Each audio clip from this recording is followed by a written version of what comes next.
How I have made my money in this life has as much to do with how I have saved my money while spending as much as I damn well please. I'm about to explain the power of negotiating and how it can help put money back in your bank account.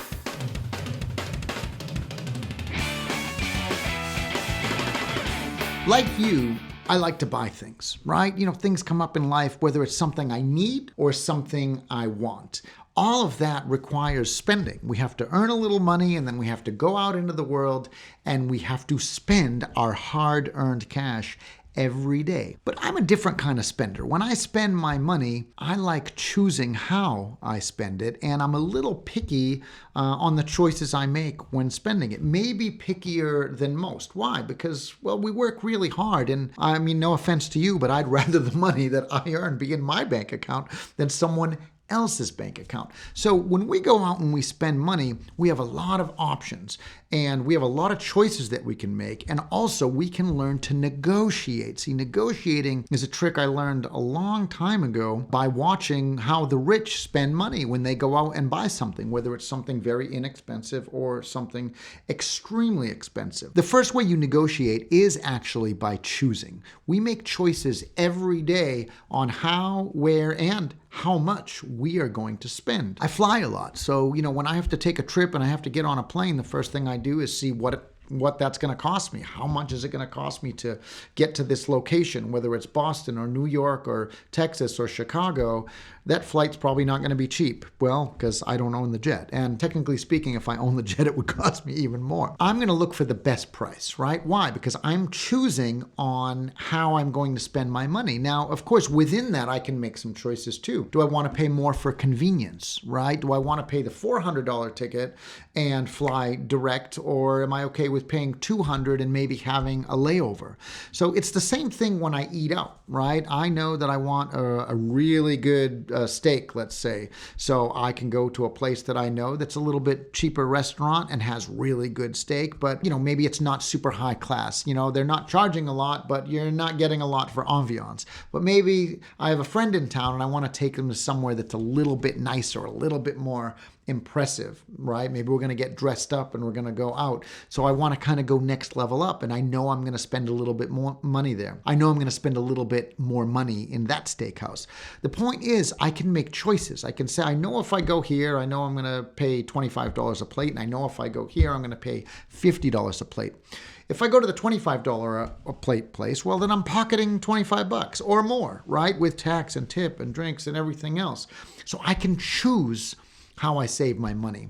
But negotiating gives me another way to choose. See, when I negotiate, I like to go into a purchase being the predator and not the prey.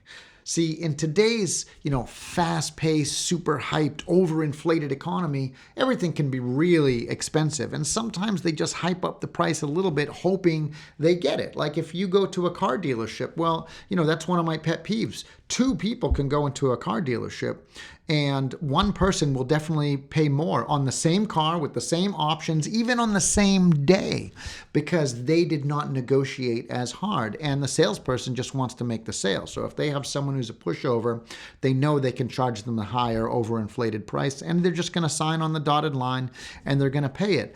I am a hard negotiator. I know what I want to spend. I go into every deal thinking, well, this is my hard-earned money, and I, not someone else, will dictate what the final price will be. Now, if you have to dictate what the final price will be, then that's okay. Maybe we're not going to do business. Maybe you're unwilling to flinch on your price. Maybe you don't like to negotiate, can't negotiate.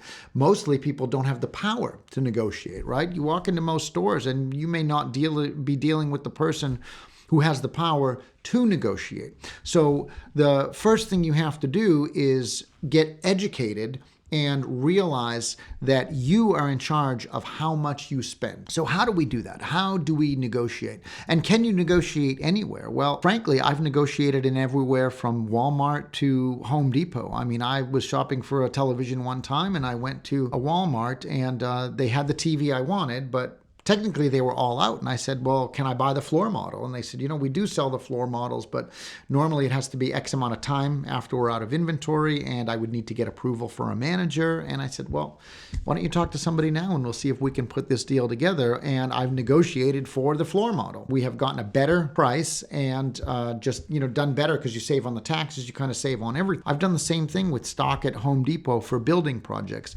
Of course, I've done that on new and used vehicles. I've even done it on homes. The point is, anything can be negotiated, even something online. I've reached out to people for something I was looking at online, new, by the way, and said, hey, I need this, or I need this in quantity. Could you give me a break on the price?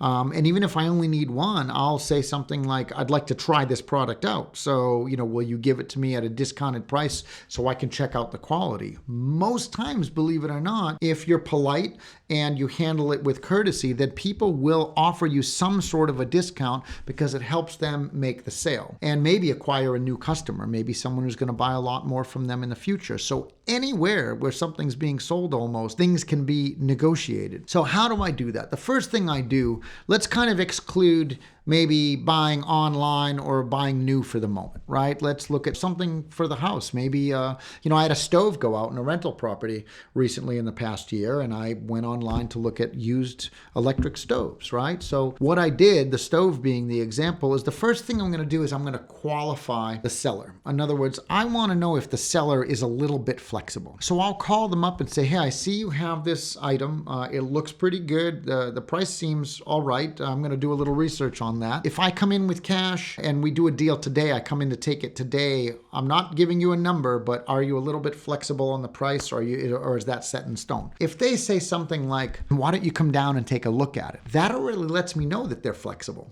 because I've told them I'm looking for a deal and they've said, why don't you come down in person? And I like that. Or they may just come out and say, yeah, I've got a little bit of room. We'd love to move this today. And if you can get here today, I think we can make a deal on it. Great. That completely lets me know that they are flexible. So I have done what? Qualified the seller that it's someone I can and want to deal with. They like to negotiate, or they will negotiate. Then before I go, I'm going to do a little bit of education, right? I'm going to learn about the product. I'm going to say, okay, this is a, Frigidaire stove or an Amana or whatever it is, and I'm going to look it up and see what it was new. Okay, so new, they were $900. This guy has it there for $500. So that's a pretty good discount, of course, but it is used. So one of the questions I may ask him is this a stove that got a lot of use? Was this in a rental property? Was this your own personal stove?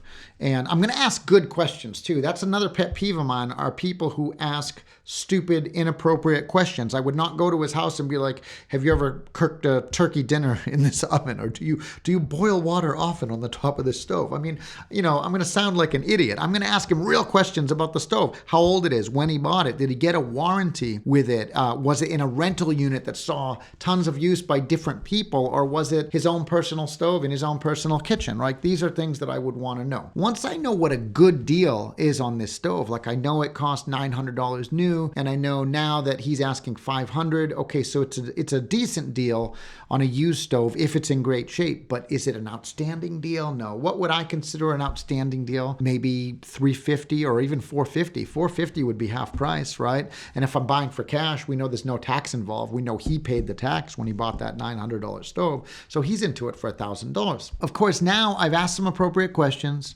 I've gotten some information. I've qualified the seller. I know what the item's worth and what a good deal is on it. I'm going to go and see the customer. I'm actually going to go there. That's the next step. I'm going to what? I'm going to have cash on hand. I'm not going there to waste his time or my time. Another pet peeve of mine, and I'm in retail, I own retail businesses, and I also do trade shows, is people who come to me to do business and they're absolutely broke. In other words, they're wasting my time. They have no intention of buying this product. They literally made an appointment with me to come and see an item. They have no intention of buying it. Why?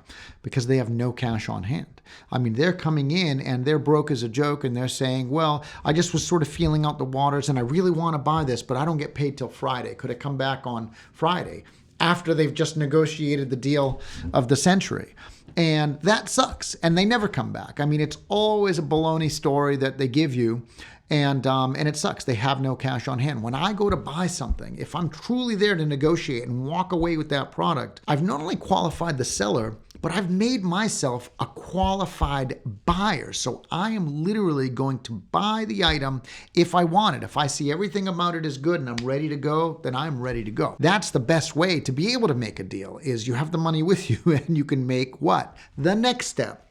The next step is called the offer. So now it's time for me to actually start negotiating. I've gotten to the guy's house. I've looked at the stove. I've qualified the stove too. It's a good, clean stove. It was out of his own kitchen. The stove is only 6 months old and it is in pristine, outstanding shape. He still has the box in the garage and the manual that it came with and the whole 9 yards. And I'm thinking, this is really starting to look like a decent deal at $500. Now is where the negotiating starts.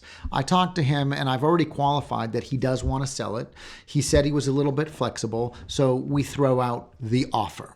And the offer, I'm of course going to start out a little bit low. I don't want to insult him, but he does need to move it and I do need a stove. So let's see, where we can end up. So I might throw out an offer of say $375 and see if I can get this for under $400. That would be a really good deal. He may come back and say, look, I'm asking $500. I totally would be willing to come down to $450. I think that's a fair deal.